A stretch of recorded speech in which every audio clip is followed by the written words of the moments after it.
After a truly frightening trailer,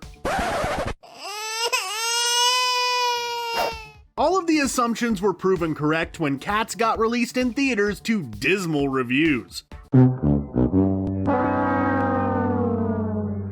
Yep, the movie was worse than we could have ever imagined. And yes, we actually did sit through the whole thing, just so we could make this video for you. We're gonna break down all the nonsensical moments, scenes, and plots that had us saying, "What?" over and over again. And yes, there will be spoilers, but does a spoiler warning for Cats even really matter at this point?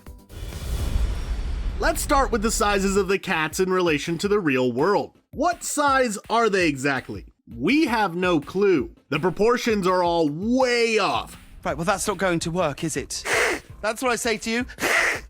In one moment, the cats will have giant milk bottles, then smaller wine bottles, giant chicken bones, then smaller chicken bones. The prop department seemed to just throw everything into the mix. Just take the whole Mungo, Jerry, and Rumple teaser song where Victoria raids the house with the twin cats. Everything seems to have different proportions, including the fork sizes, pearl necklaces, and all types of items in the bedroom. It makes it impossible to truly visualize how big these cats are supposed to be. Just another bizarre visual to toss into the mix.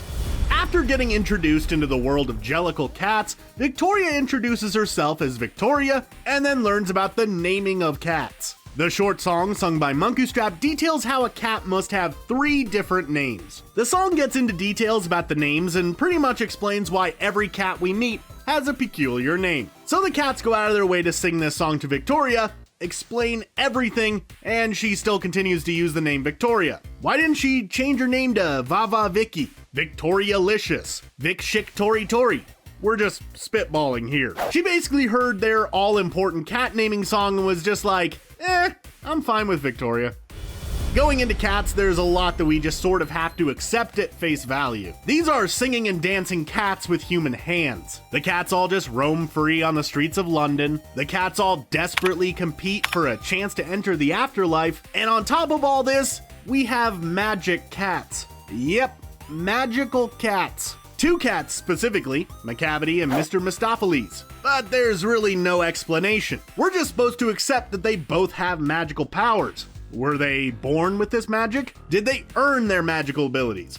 We want answers. Macavity's only powers seem to be teleporting people to other locations. And then at the end of the movie, he suddenly has no powers, but we have no clue why he lost them. Our best bet is Daylight. You know what, on second thought, we don't want answers. It could lead to a whole origin story spin-off movie. But then again, the film is slated to lose $100 million, so we're pretty safe from any sequels at this point.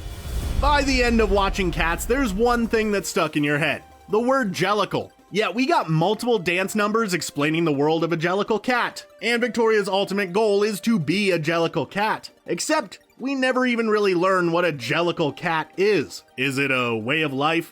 The name of their gang? A Jellicle cat is a Jellicle cat. We're just supposed to kind of accept that. And we know the origins of the name and song come directly from the Broadway musical, but for some reason the whole Jellicle cat thing is a little easier to accept on the stage rather than in a movie that's supposed to be structured into a story. The movie doesn't really have a plot other than introducing cat after cat, but tries to present us a main character in the form of Victoria. In the movie, she gets tossed out by her owners and goes on a journey to, well, she doesn't really do much. The thing is, Victoria was pretty much a nobody cat in the Broadway show. She had a ballet solo, no speaking lines, and was a glorified background character. The whole movie would have made a lot more sense if the story followed the redemption of Grizabella as opposed to Victoria. We may have actually had some tension, drama, and a semblance of a plot to cling to. As Victoria gets dragged around town, we get introduced to the whimsical world of cats. Each cat has their own song and dance number, pretty much showing off reasons why they deserve to get chosen for the Jellicle Ball. But all of these cats are showing off their songs, skills, and moves for Victoria. Why are they performing for her? Judi Dench's character is the one who makes the final decision. Do they just have a strict practice schedule and want to perform for any audience that they possibly can? Just look at Jason Derulo's introduction in The Rum Tug Tugger. He goes all out, uses his high-pitched voice, and showcases all of his dance skills. Later on, when he sees Judi Dench, he just does a few dance moves and that's really it. No wonder why he wasn't chosen. Well, we're sorry to say it, but we could just never get used to the bizarre looks of the cats in Cats. The faces never quite blended right, and the CG body shapes were sort of weird as well. The whole thing pretty much seemed like a lost cause. But 1 week after the movie got released, Universal was still making improvements to the CG. Why? Why waste more money on the obvious bomb? Trust us, fixing a few whiskers or blending faces to look more like cats will not really help improve the movie.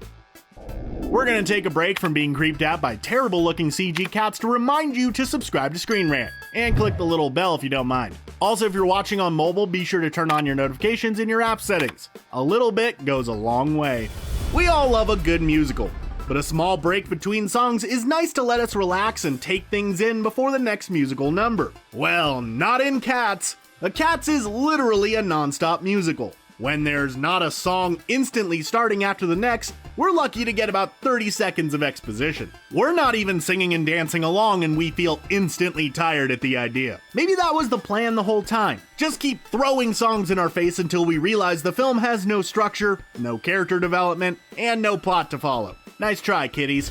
The best part about Cats was knowing that it's just a movie. Those cat-human hybrids were not real. Everything is safe as the screen separates us from reality. Then all of a sudden, Judi Dench looks us in the eyes and begins singing a lecture song on cats. Why in the world is she staring directly at us? So what if we're actually dog people? Not like we would get cats confused with dogs anyways, but she makes that perfectly clear with her explanation. We don't even really understand the point of the song. Are we supposed to adopt a cat now? Why do we feel ashamed after she sang to us? What a bizarre way to end the movie. And speaking of the floating chandelier, we never truly understand where Grizabella is headed off to. In the film, the so-called winner gets to go to the Heaviside Layer. Well, from all accounts, the Heaviside Layer is pretty much heaven, we guess. So basically, Grizabella won the chance to perish and get reborn again. But how do we even know that this happens? We didn't meet any cats who have won before. The whole Heaviside Layer is supposed to represent a mythical place. But why do we even care about which cat gets selected if we know nothing about what actually happened? Good luck there, Grizabella. Yes, we're still focused on the whole Jellicle Ball and Grizabella's selection to get there. Grizabella was clearly selected for her beautiful performance of Memories. But what criteria does a cat get chosen for? The movie should have sung a song about the rules of winning, because we really have no clue what the cats are trying to achieve. And Judi Dench's character seems to just choose on a whim, with no official selection process. Typical cats. Naturally, the cats in the film feature a number of different fur designs and outfits to help them stand out. But some of the choices are just confusing. You end up zoning out in the movie. And don't even get us started on Rebel Wilson's Genia Dots, the cat who literally unzips a layer of cat fur to reveal her dancing outfit underneath. What we concluded from her outfit was that she attacked and skinned another cat to make her fur skinned coat. She takes the coat off multiple times in the film, and no one questions why she owns a cat fur suit. With a rich Broadway tradition, the film didn't have to infuse too many outside elements into the movie. But director Tom Hooper decided to make the message loud and clear. Cats is a political movie. Say what? Yep, in an interview about the film, Hooper claims that Cats has a message about reaching out across political lines to help out others even when the divide has become so great. Yeah, it's pretty safe to say that we all miss that message in the movie. In fact, if you add a political spin to the themes, the movie just becomes even more confusing. Is Victoria an undecided voter and the other cats are trying to persuade her through never-ending musical political ads? Let's just try to have one thing in our lives without a political agenda.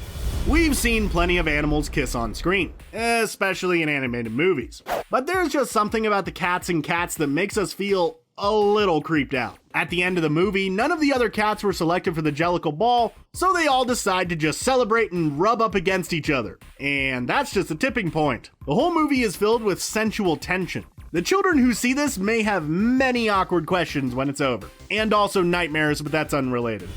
And now let's end things on a slightly more positive note. Slave mice children! Rebel Wilson's Genia Dots may have been one of the strangest cats in the movie, especially as you sit through her song. You know the one. Genia Dots, the old Gumby cat. It's the song where she eats cockroaches for fun and reveals her collection of mouse slaves. Upon closer inspection, we learn that the mice actually have the faces of children on them, and Jenny Adots uses those mice for some hard labor. What exactly is going on here? And when she disappears at the hands of Macavity, why don't these mice just escape and abandon the life of being a slave? Just anything to distract us from seeing a cat chew on a cockroach as she sings and dances. Okay, it's time for a break. Sorry we unleashed so much cats on you. What moment made the least sense to you from the movie? And was there anything that we missed? Did you actually enjoy the film? Well, let us know in the comments below. Thanks for watching, and don't forget to subscribe to Screen Rant for more great content just like this.